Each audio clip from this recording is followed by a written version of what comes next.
Welcome back to the PFC podcast.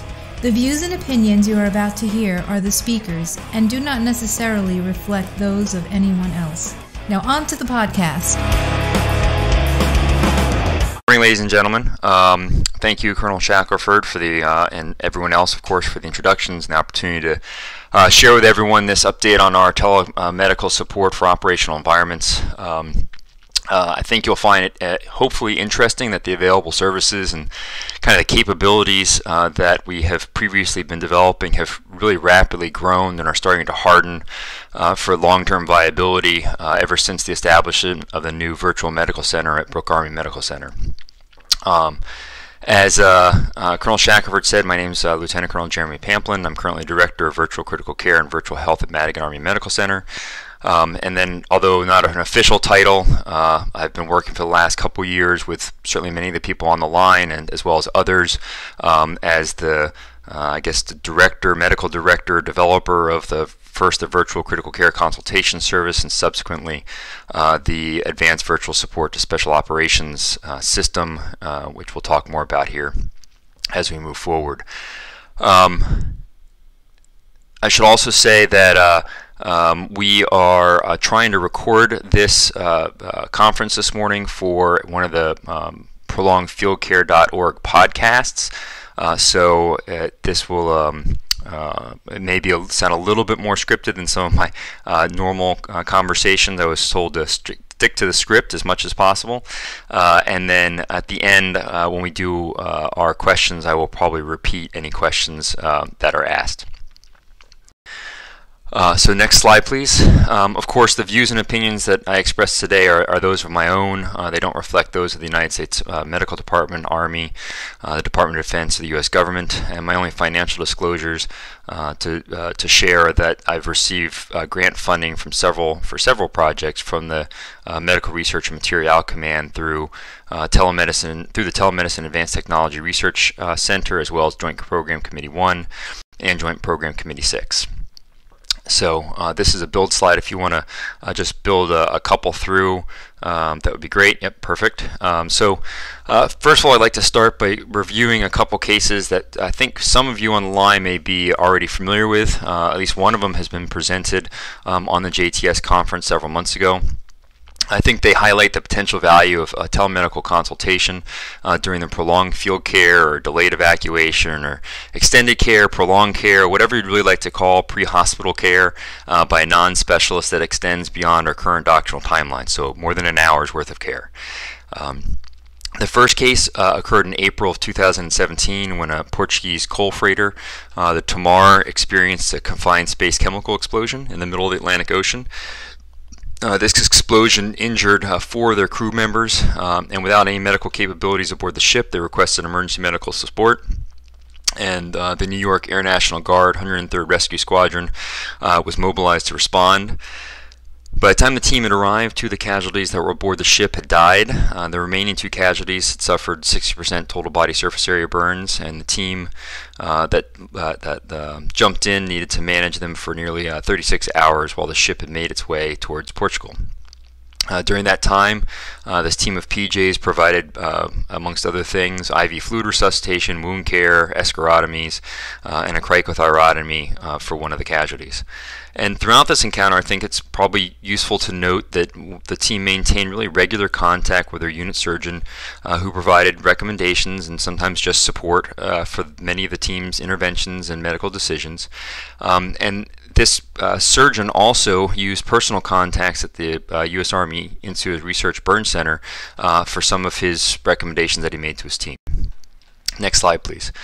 The second case occurred in May of 2017 in Cameroon, West Africa.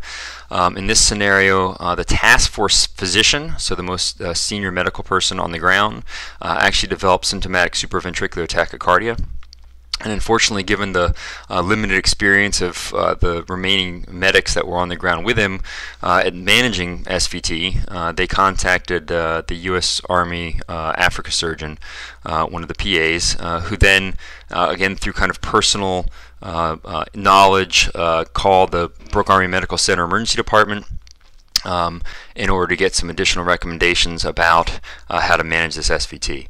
Ultimately, the patient did reasonably well, but in the after-action review by this group, the team recommended that a telemedical system that had on-hand a network of subject matter experts and that could provide assistance to outstations with medical emergencies would be useful. And the team furthermore kind of said they thought this telemedical system needed to be accessible to all personnel and not only medical personnel. So clearly these, next slide please, clearly these two events demonstrate that an operational need for some form of telemedical support exists, or the requirement for reach back for care for the ground to achieve specialty expertise would be valuable. The challenge is, in this case, really neither of the teams used some of the formalized systems that currently had existed at the time. Instead, both of them used some of their medical chains of command for help, and then also circumstantial support from friends or relationships they had developed informally. Excuse me. And while these kind of informal relationships can be useful, certainly they are common across medicine. We all experience them during our training. They are kind of fragile solutions to achieve medical consultation because they're really dependent upon the individual personalities of the care providers that are involved, as well as those relationships with or knowledge of how to access the right expert at the right time. I think everyone on the call is understanding that we have been, this is the next slide please, have been challenged to win a complex world by the new Army operating concept. But the real question is how do we as a medical team support or optimize combat casualty care across such a diverse spectrum of care environments using really the highly variable and oftentimes very limited medical resources and sometimes inexperienced caregivers who might oftentimes have a great breadth of knowledge and really some exceptional skills, but they may have limited depth and or experience with taking care of specific diagnoses or problems. Next slide, please. So I think that this is the purpose of this conversation today, that telemedicine is one possible solution to this problem set. And that's what I'd like to talk to you all about today. The review, the outline what we're going to talk about is shown here. I think I'm going to spend a little bit of time boring you all first with some of the definitions that exist with telemedicine, because I think, frankly, telemedicine is quite new to our culture, certainly new to the kind of environment that we do our medical care in. So it's worth having a common operating picture with some specific definitions. Then we're going to talk a little bit more about some of the solutions, why we're developing these solutions now, some of the solutions that currently exist, and then hopefully some practical take-home points for the group. So what is telemedicine? Telemedicine is the remote evaluation and diagnosis, treatment and or consultation using telemedicine technologies. Asynchronous communication is one way, or unidirectional, often time-delayed communication, and examples of this are text messaging and emails. So one of the key questions, of course, we need to answer is why haven't we been focusing on this problem set before?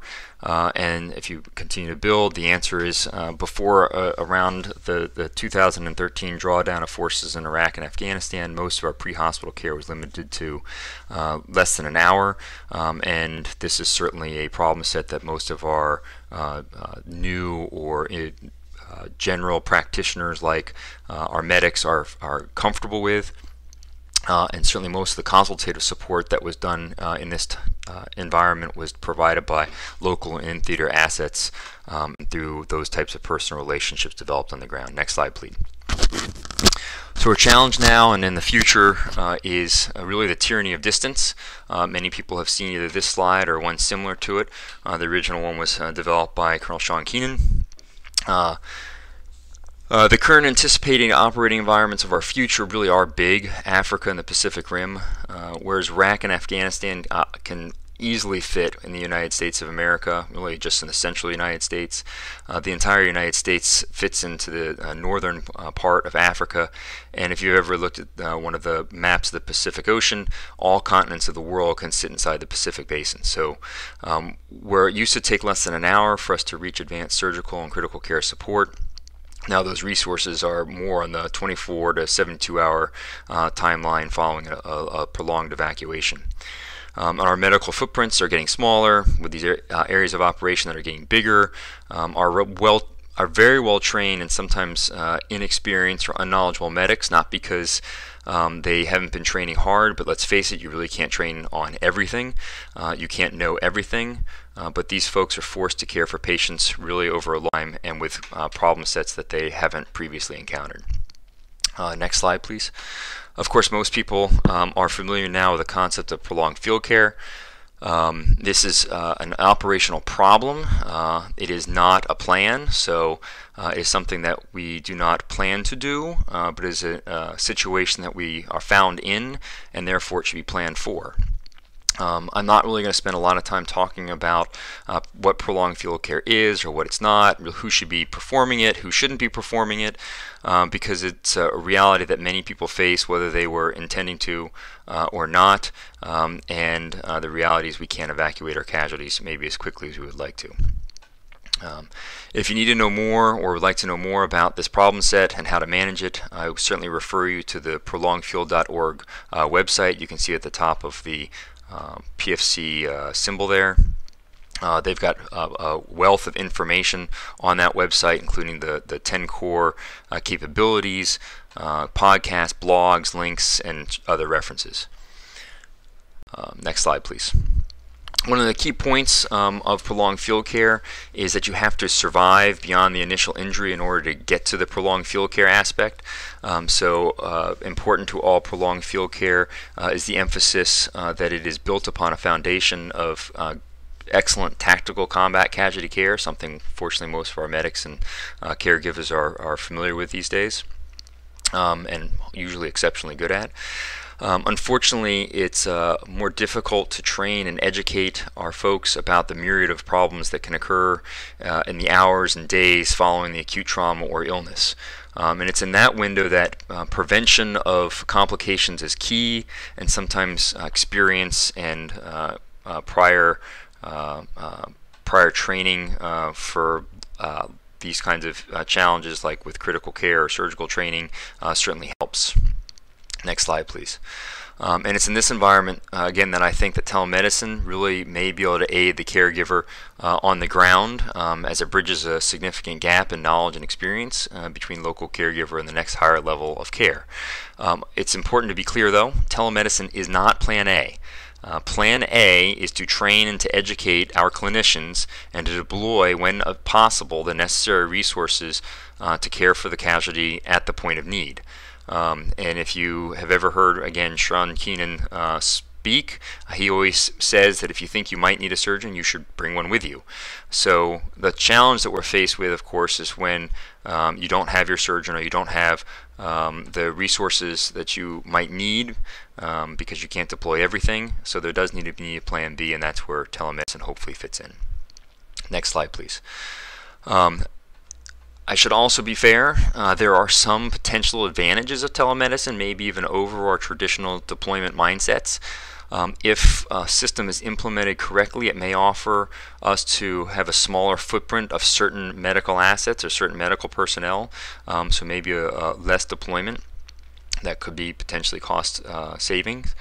An example of that might be if you are able to train technicians or medics to help with certain types of exams, like an ophthalmologic exam or dental exam, using remote telemedicine technology solutions. You may not have to deploy an ophthalmologist or dentist to all of the current locations that they are being deployed to. And in that context, telemedical support can actually improve access to certain types of care providers. And certainly if the network infrastructure, and I mean the communications infrastructure, is robust enough, it could be possible for a remote expert to quote-unquote see a soldier or a service member at a remote outpost without the need for them to be evacuated. And this could reduce some of the unnecessary medical movements that we have both in theater and out of theater. Next slide. Unfortunately, if history is going to prove itself correct, and it usually does, the myth of having robust, highly reliable, large bandwidth, low latency, and a fully functioning communication network in any of our future engagements is likely to occur. Certainly we don't have those types of infrastructure now, and because Murphy is ever present in our operating environments, should be anticipated that our communications will ultimately be vulnerable and certainly could fail. Not that we shouldn't anticipate that the technology will be available at some times, and we should plan for that, but I just want everybody to consider for a moment the last time they tried to either FaceTime or Skype or do a video teleconference with a family member. And now I want you to think about whether or not it worked perfectly as designed, and if it works perfectly every single time as designed. And of course the answer is that it doesn't. Even though that system is operating on a pretty robust and fairly well-maintained cellular network or internet network infrastructure in the United States. The reality is that in these social situations, many of us don't even take notice of this problem. We just switch to a phone call, or we say that, hey, mom, dad, grandma, grandpa, I'll just call you right back, or I'll call you back later. But of course that's not an acceptable solution for medical support for our casualties. Next slide, please. So I think many of us are recognizing that this is a challenge, and we're working to develop solutions to these communications problems by exploring automation, robotics, and potentially artificial intelligence that could provide some of the advanced medical care or clinical decision support where there is no expert available. But these solutions are certainly still in development, probably on the range of 10 to 20 years away from being ready for prime time, and in that case I think telemedicine really may be able to fill the gap of the knowledge and expertise. Next slide, please. One more slide. Okay, so what are some of our current efforts and capabilities? One more slide. One of the ways to think about this problem is in terms of what the medical assets or medical needs are that must be supported by telemedicine. This is now becoming a slightly older slide. Some of you may have already seen it. And it was developed after Major Jeff Della Volpe and I reviewed a year's worth of the asynchronous consultations through the Office of the Surgeon General's email consultation system run by Chuck Lappin. As one might expect, the majority of need is routine problems that can probably be handled by an asynchronous solution, in this case the email consultation system. Other problems, however, due to medical conditions and or communications available, so if you have a limited communications window, you may have a more urgent or even emergent need to get consultation. And those types of scenarios really require a synchronous telemedicine solution. Still, some other problems, as you move up the pyramid, might benefit from a continuous engagement of the remote experts, say a critically ill trauma patient who needs to be evacuated. That patient may benefit from ongoing monitoring by a critical care nurse or a physician while awaiting the evacuation, or even potentially during the evacuation. And this might be able to limit the way that we currently use some of our high-value medical personnel in the local theater. Whereas now we currently will oftentimes send the most experienced provider on a medevac with a patient if we were able to remain continuously engaged with that patient from a remote location with experts. Perhaps that high-value medical personnel could stay at the point of need rather than having to get on a medevac and accompany a patient. Finally, the very top of this pyramid looks to be related to procedural telementoring, which is when a local caregiver needs to perform a life-saving intervention. Maybe we'll say something like a chest tube, but really has limited experience in doing so. Maybe they've never done it on a live person before. And this type of a problem set has been actually demonstrated by the Israeli Defense Force to be feasible for using or amenable to using augmented reality to successfully coach both trained and untrained novices through that procedure. So they've been able to take trained and untrained, basically medical students, to perform tube thoracostomy using telemedical solutions. If we go to the next slide, it looks blank. If you could build that all the way to the time you have a red line across the bottom, that would be great. So our military healthcare system over the last 10 to 15 years, one more build, has been developing several telemedical solutions to support operational forces really over the past 30 years. The ones that are shown here are from the past really about 10 years or so. They certainly don't include all the efforts that exist, but they are at least a sampling of what has been available for the last several years. They include asynchronous solutions at the top, such as the AKO or OTSG email consultation system that probably nearly all of us have used at one point or another, to also the more recent Pacific Asynchronous Telehealth portal and the Health Experts Online portal. Those two solutions, many don't realize, but they are actually the same technology. They're even the same computer servers, both of which are actually housed at Tripler, but they are managed by two different teams, one at Tripler and one at Portsmouth. We have more recent efforts, certainly some of which I've been a part of, to provide synchronous support with telephone-based solutions like the Virtual Critical Care Service or the Advisor, the original Advisor system, to also having some of the video teleconsultation or video solutions like the Telehealth in a Bag system that was developed at Launchstool, which many of the folks in Africa have been using. A similar video consultation service was used by the Synchronous Telemedical Support to Special Operations Forces, or the STS-3 solution that used something called Web Real-Time Communication Software, and that was a project primarily with 5th Special Forces Group out of Syria. The most recent effort has been developing procedural telementoring with a battlefield emergent stabilization skills trial that is currently being conducted by some of the folks at Fort Bragg as well as Womack Army Medical Center, so 3rd Group and Womack, and they're going to be examining augmented reality and other telemedical technologies to support procedural telementoring. So usually when I show this slide, people think that it's a lot of options and rather confusing. I do too. So it's good to know that we have made a lot of progress since the VMedCen has started, and we are trying to simplify those solutions. So if you go to the next slide, please. We now have the Advisor system. The Advisor system, as it currently stands, integrates all of the previous telemedical solutions that I had on that last slide into one program that is anticipated to be core or POM funded in years to come. In this system, all urgent and emergent consultations are routed through an automated phone system to reach a specialty consultant in real time. And routine consultations are still managed by either the AKO email system or, where available, so this is primarily CENTCOM and PACOM, the PATH and Help portals. We are working towards bringing all the routine consultations into the PATH Help system, but that is not quite ready for prime time. If you go to the next slide. This slide shows the current telephone tree of how Advisor works.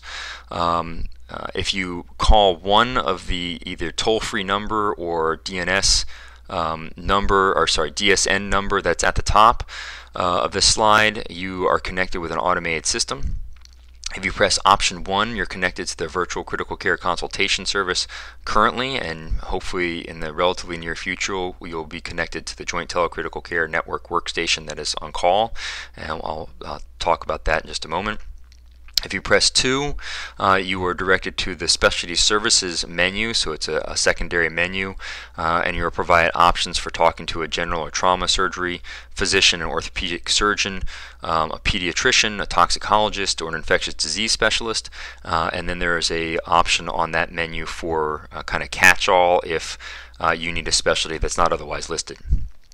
If you press 3 from the top menu, you're actually directed to one of 3 on-call emergency rooms, and we've just added number 4 option, which if you press it, you're directed to the U.S. Army Burn Center. Hopefully in the very near future we'll also add an option number 5, which will be connecting folks to the acute lung injury team or the ECMO service that's now at San Antonio. Next slide, and this next slide is really more for situational awareness than for anything else, because many people have asked questions about this program or this effort. So the critical care community across the military health system is working to create a joint telecritical care network, or a JETSON, in an effort to provide really more reliable telecritical care services to both MTFs and for operational forces. And it's anticipated that once these workstations are online staffed 24/7, that we'll have at least the opportunity to start trying to provide continuous remote casualty monitoring. Slide. We hope that this platform, the JETSON, will be able to provide both readiness and sustainment training for our operational and our garrison telemedicine providers as they support combat casualties. And if you go to the next slide, conceptually that allows us to train as we fight in the TDA and TONE worlds. Next slide. So bringing it home, we're going to talk about some practical take-home points for operational telemedicine.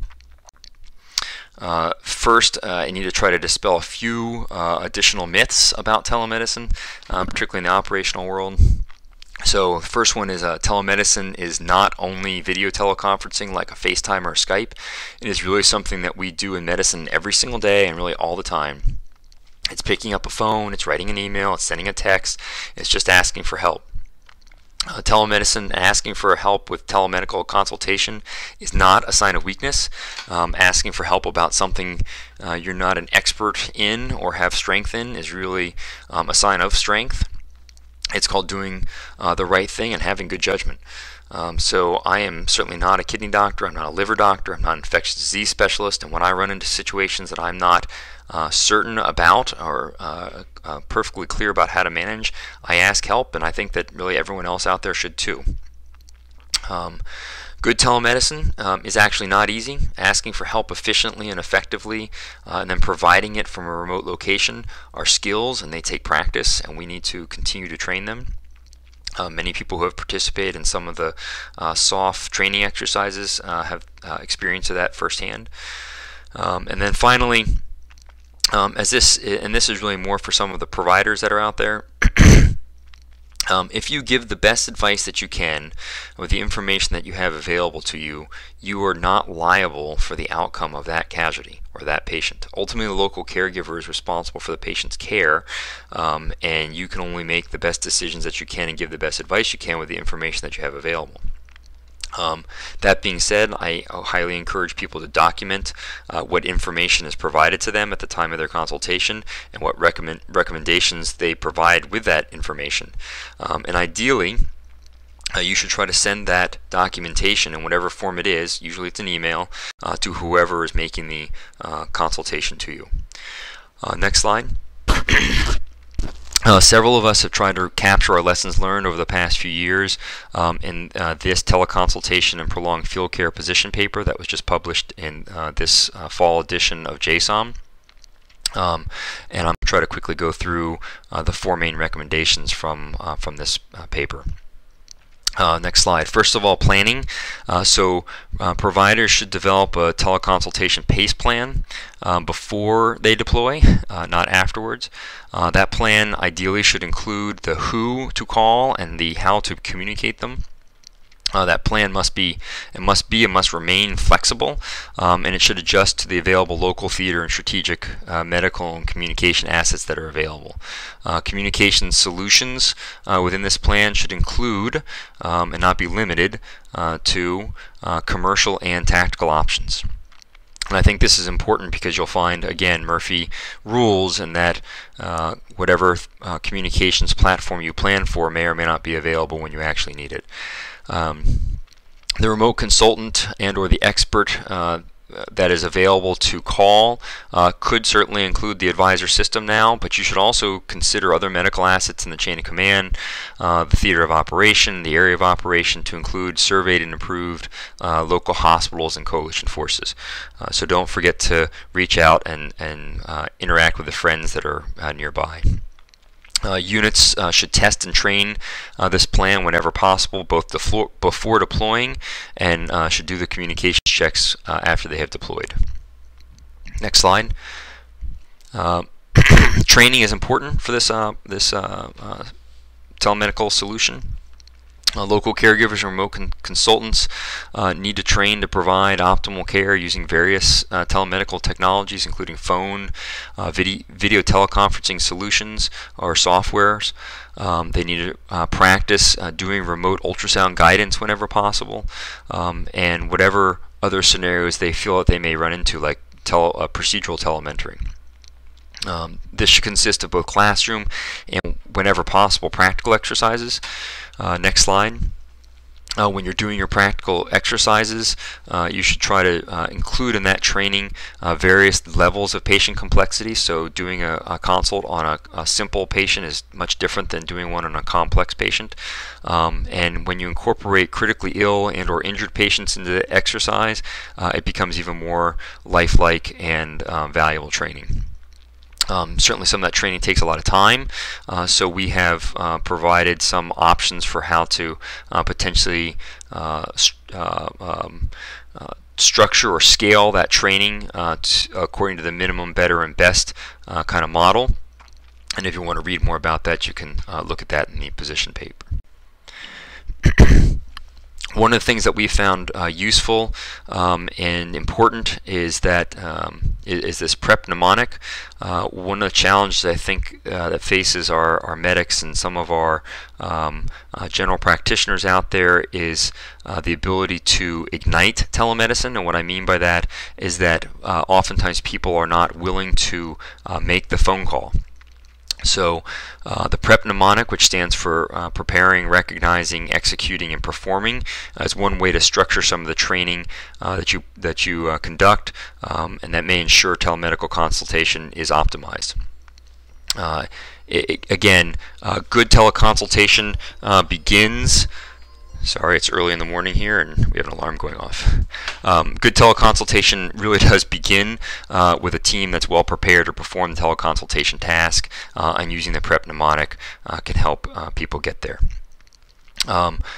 I think that recognition, I just want to highlight recognition. Recognition is probably one of the most important aspects of this mnemonic, and recognition of the need to perform teleconsultation begins when the person on the ground realizes that they have a question to which he or she just doesn't know the answer. So as soon as you recognize the need for help, you should consider making the phone call, make the phone call early, make the phone call often. Another aspect that I think is worth highlighting is that the consultation, to be most effective and efficient, should use a script or telemedicine script that is completed and before the consultation is made, and ideally trained with before deployment. An example of that script is available at prolongedfieldcare.org, and that script has been tested in well over 100 training scenarios up to date.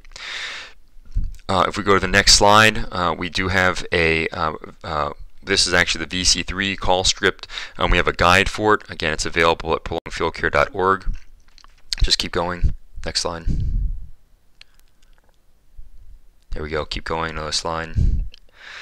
This is the front side of the script. If you go to the next slide, you can see that in this guide there is some guidance about how to use that call script. Keep going. You have the back side of the call script, and then one more slide, and that's the instruction for how to use the back side of the call script. Okay, A question is often asked, what's the best technology to use for a teleconsultation? And the reality is that you should use the best one that's available that optimizes the consultation at hand. But you should also realize that technology is a tool that is used for teleconsultation. It's not a requirement for it. So you really should not waste your time or your resources establishing some, high-end, very special video teleconferencing solution if a lesser, more available technology like an email or a phone call is sufficient for the consultation at hand. So if you don't need special technology, certainly you don't need to use it. And obviously, if you don't have that network infrastructure available, you may not be able to use it. For most routine cases, again, asynchronous consultation may actually be preferred. It's certainly easier to send images and to send data and to spend more time kind of describing a case using an email than it is sitting on a phone oftentimes. Also, by sending the email, our consultants have an opportunity to really think maybe at a longer time period about what the problem is that you are presenting them, and they may be able to develop better or more courses of action or a broader width of differential diagnoses. Certainly for the urgent and emergent cases, voice communications plus or minus sending information asynchronously with email or text is valuable. And then video teleconsultation, and this is a Jeremy Pamplin opinion at this point. I think the video teleconsultation is likely, it's most likely needed or maybe even required for procedural telementoring. So interactions between consultants and so procedural telementoring and consultations or care that is provided by the remote expert directly to the patient. So direct-to-patient virtual care probably requires video teleconsultation. Go to the next slide, please. Okay, so just to close this up, some key takeaway points for telemedical support in the operational environment. I think it's important to again emphasize that telemedicine is not about the technology. It's really about the people. Training, practice, planning will all optimize patient outcomes, and they will all optimize how you perform teleconsultation.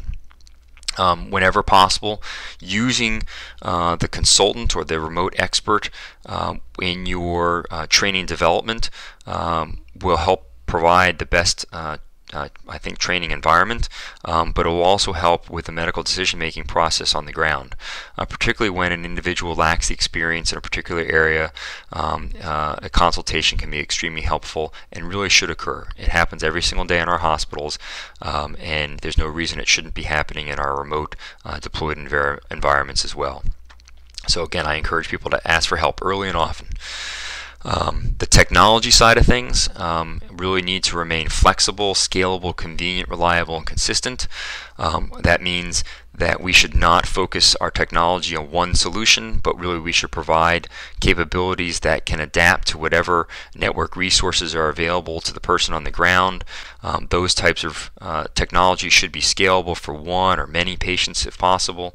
The technology, that whatever technology you plan for, really needs to be convenient. If it's not convenient, we won't use it. So if you don't know the kit, if you've never used it before, you probably won't break it out when you're in an emergency. The technologies need to be reliable, so every time you go to them, they need to be able to be utilized, and they just need to work every time. And hopefully, as we grow these solution sets across the enterprise, they will become more consistent across across the telemedical system. And with that, I will pause and or I will stop and see if there are any questions amongst the group. So yes, ma'am. So the question was, is the advisor line active? And the answer is absolutely. The phone number is on the slides, and if you, it's also being distributed amongst a variety of chains of command. So if you need to call it, you're welcome to do so. If you just want to call and test it and not actually connect to a consultant, that is also an option. You can just call it up and work yourself through the menus. You just don't let it ring all the way through to the consultant, so they don't have to pick up and again, all the consultants that are on the advisor system are otherwise engaged in regular everyday clinical business. So a lot of just practice calls will be distracting to their everyday work, but certainly you pick up the phone, you can test it and see how the menus work for yourself. Sure. So I don't know if I heard a question necessarily in that, but appreciate the your praise for the lecture. The CBA I am familiar with, so capabilities-based assessment, and it's probably just worth everybody knowing that if you want to be involved with that or you have some particular insight, you're welcome to email the people that are on that last slide there, myself, Major Dan York, or Lieutenant Colonel Sean Hipp. Certainly there's plenty of other folks you can get in touch with to include your chain of command that can try to move information up to us, but those are probably the fastest three people to ping to hopefully get information into that assessment. I want to comment on one more thing with relationship to the advisor toll-free number. Some people have trained with and are currently using some other previous numbers to include the virtual critical care consultation line and the STS3 numbers. Those numbers are still active and will not go away anytime in the near future, maybe not forever. They just link into a portion of the overall advisor call tree. So the toll-free number hits you at the top, the VC line just hits you at option 1, and the STS3 line enter the system at option 2.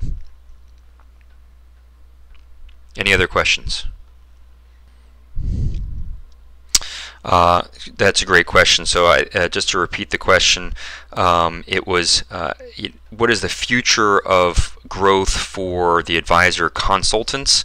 And the comment was that as the consultant pool grows, the system will become more robust and able to essentially follow the sun with who's on call at any given time.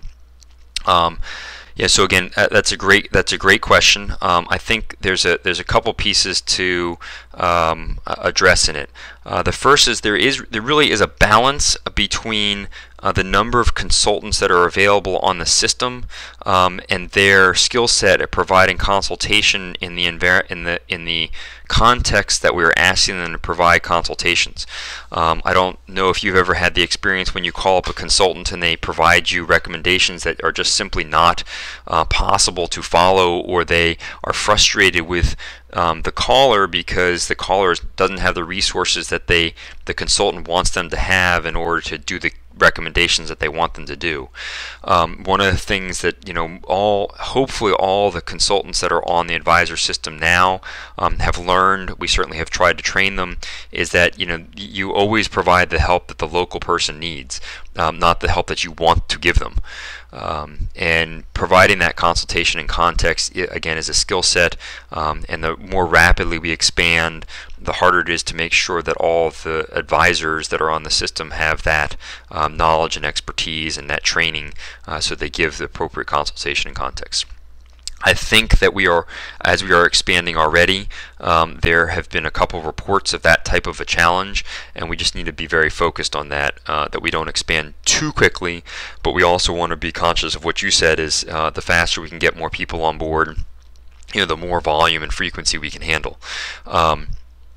That being said, the future growth right now is really kind of tied to some of the approval processes at some of the higher headquarters to allow more consultants from across the enterprise, so different regional folks to be involved in the system. Obviously, there's a balance between providing beneficiary care and then providing this type of consultative care to our operational environments. I think that the current messaging from our leadership is certainly in favor of providing consultation to our operational forces when we need it, and that is a priority. But it's difficult sometimes to move the slow-moving ship of both MedCom, BUMED, and Air Force Office of the Surgeon General to support these types of operational efforts when the focus for so long has been on garrison and beneficiary care. Again, I think the conversation is certainly going in the right direction with that right now, and people are very supportive, but some of the documentation is still catching up. Hopefully that answers your question. So the question, great question again. So the question was about continuity. So if you make a consult, is that same consultant, remote expert, going to be available, 7 to 8 hours later when you want to re-engage them?